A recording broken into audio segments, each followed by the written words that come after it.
Langarota 14-asrda rivoyatlarga ko'ra Amir Temur tomonidan maqbara qilingan deyiladi. Aslash bular qanday, qachon tashkil bo'lgan, qanday maqbara bo'lganligini rivoyatlardan biz eshitib bilganmiz.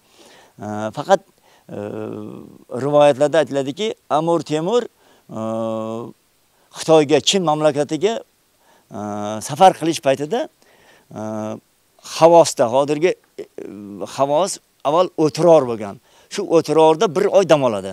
O'tirorda bir oy dam olgandan keyin yo'lga tushadi. Yo'lga tushgandan keyin mana shu 2 kilometr tepalikda Qizili degan mavze bor.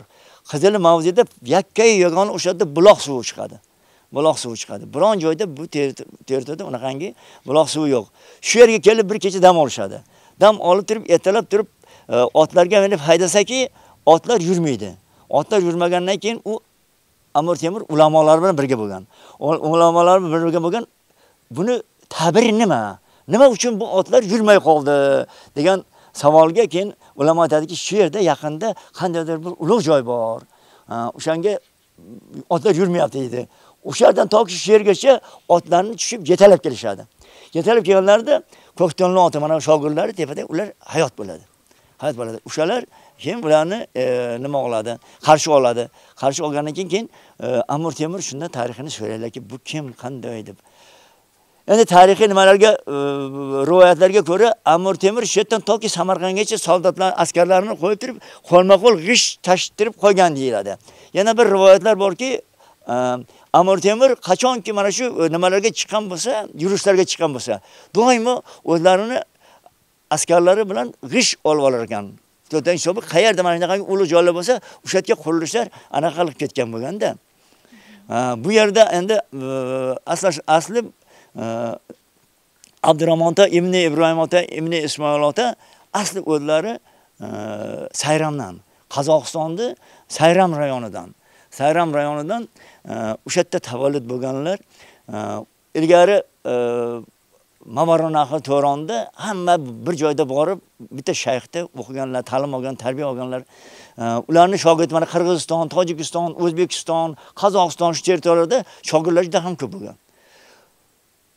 Bir davrki o'sha yerda har yilda bir marta shular o'sha murid deydi, yana shu shogirdlarni bir marta ko'rib, ishlaridan, olib olayotgan ishlaridan xabardor bo'lish uchun bir yilda bir marta chiqishgan. Davr taqozosi bilan Abdurahmon otaning shogirdlari Ko'ktonli ota bilan birgalikda chiqishadi. Mana shu Qirg'izistonda, mana shu Soydi tepasida Sarkat degan joy bor. Sarkatdan boshlanadi bu soyimiz. Shu Sarkatga yetib kelganlarida aytadiki, mani mazam bo'lmayapti, mani vafotim yaqin bo'lsa kerak deb aytadilar. Shunda agar men bordi vafot qilsam, mani tuyaga ortib, tuyani haydaylar. Tuya 3-bor qayerga o'tirsa, cho'ksa o'sha yerda meni dafn qilinglar deydi. Birinchi bor tuya Ollobaroz degan joy bor. Olmabaroz deydi. Ollobaroz degan joy bor, Qirg'iziston territoriyasida. O'sha yerga kelib cho'kadi. Ikkinchi bor tuya cho'kar degan joy bor, u ham Qirg'iziston territoriyasida o'sha yerga kelib cho'kadi. Uchinchi bor mana shu maqbara mana shu yerga kelib cho'kadi. Shu yerda mana hozir mana shu maqbara, Langarota, ziyoratgoh